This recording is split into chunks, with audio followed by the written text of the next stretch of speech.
नमस्कार दोस्तों, मैं शिवांशु पांडे। मैं इस वीडियो के माध्यम से आप सबके समक्ष एक बहुत ही महत्वपूर्ण प्रश्न रखने जा रहा हूँ। क्या प्रोटेस्ट करना सही है? क्या स्टूडेंट के माध्यम से प्रोटेस्ट करवाना सही है? अभी पिछले एक सप्ताह से हम देख रहे हैं कैसे आरआरबी एनटीपीसी का एक प्रोटेस्ट करवाया गया स्टूडेंट के माध्यम से। स्टूडेंट भोले भाले होते हैं। स्टूडेंट का एक ही पर्पज़ होता है कि भैया उन्हें एग्ज़ाम देने मिल जाए, वह पास हो जाए, उन्हें नौकरी मिल जाए। अब कुछ सामाजिक तत्व रहते हैं। सामाजिक तत्व कोई भी हो सकते हैं। ये फेमस पर्सनालिटी भी हो सकते हैं, ये पॉलिटिकल लीडर्स भी हो सकते हैं, यह कोई भी सोशल मीडिया इन्फ्लुएंसर हो सकते हैं, कोई भी हो सकते हैं। मैं यहाँ किसी का नाम नहीं लेना चाहूँगा, लेकिन कुछ टीचर्स भी होते हैं जो अपनी एक बात इन्होंने कह दी कि अगर आपका बच्चों अगर आपकी बात नहीं सरकार ने मानी तो हम प्रोटेस्ट करेंगे। एनटीपीसी के केस में क्या हुआ, बच्चों और सरकार के बीच में कुछ मतभेद था। मतभेद कैसा था? एग्ज़ाम्स के मार्क्स को लेकर, उसकी पॉलिसीज़ को लेकर, मार्क्स के जो नॉर्मलाइजेशन हुआ उसको लेकर हुआ। उसके बाद एग्ज़ाम हुए, उसमें 5 लेवल के एग्ज़ाम्स थे, उसमें क्वालिफिकेशंस को लेकर कुछ इशू हुए, मतभेद थे, पॉलिसीज़ में कुछ गड़बड़ियाँ भी थीं। लेकिन क्या प्रोटेस्ट सही तरीका था?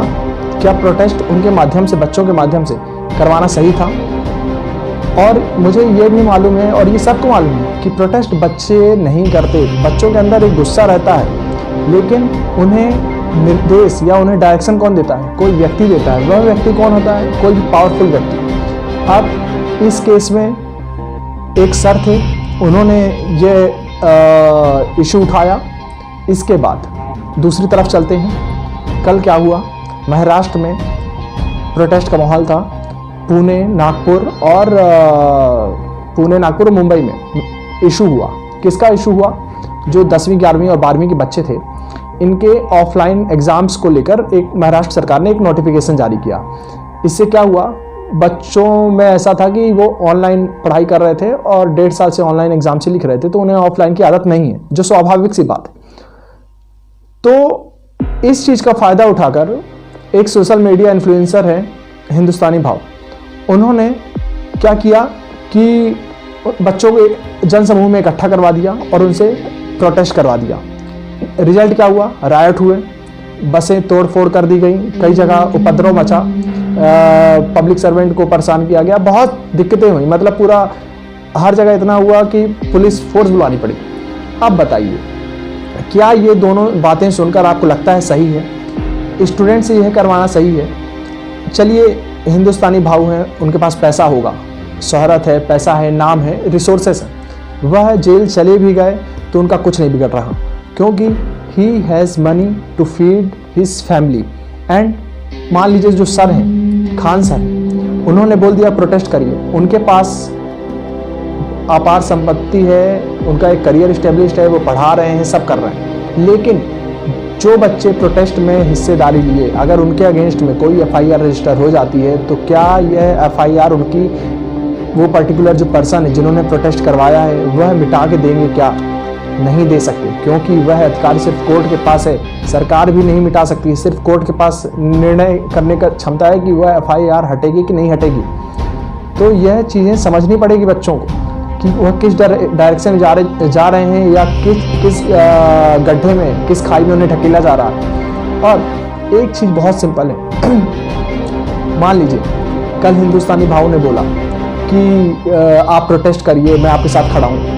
आपको नहीं लगता कि वह लीडर बनने की रेस में है? उन्हें लीडर बनना है। वह कल की डेट में चुनाव भी लड़ेंगे, चुनाव जीत भी जाएंगे और उन्हें वोट आप ही देंगे।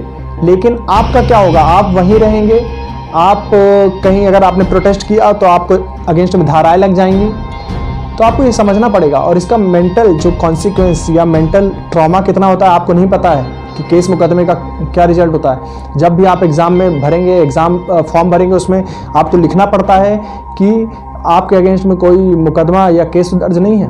तो आपको यह समझना पड़ेगा कि आप क्या कर रहे हैं।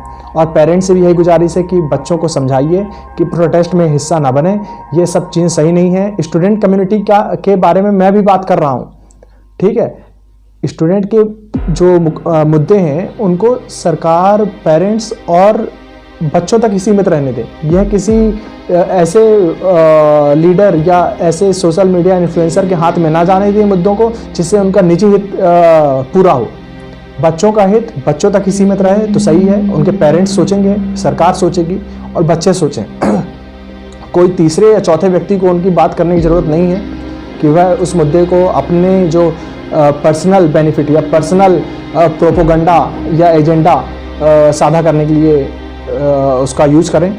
तो बस यही मेरी बात थी। नमस्कार।